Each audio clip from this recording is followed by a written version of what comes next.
নমস্কার। কবিতা স্বপ্নের ফেরিওলা, কবি অপূর্ব কুমার কুণ্ডু। এক ফেরিওলা হাঁক দিয়ে যায়, পথে পথে শুধু ঘোরে, ডেকে বলে কেউ রোদ নেমে নাকি, বেরিয়েছি সেই ভোরে। দুপুর গড়িয়ে বিকেল নেমেছে, এবার তাহলে যাই, রোদ্দুর ফের কাল এনে দেব, চাই শুধু ভোরটাই। এক ফেরিওলা রাত নামলেই একা শুধু পথ চলে, ডেকে বলে নেবে জ্যোৎস্নার রং, পাতায় পড়েছে গলে।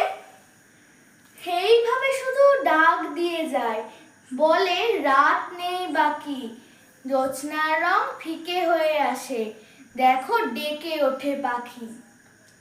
স্বপ্নের দুই ফেরিওলা তারা, দুজনে কোথায় থাকে, সন্ধ্যায় ভোরে ডাক দিয়ে শুধু আলো দিয়ে ছবি আঁকে। নমস্কার।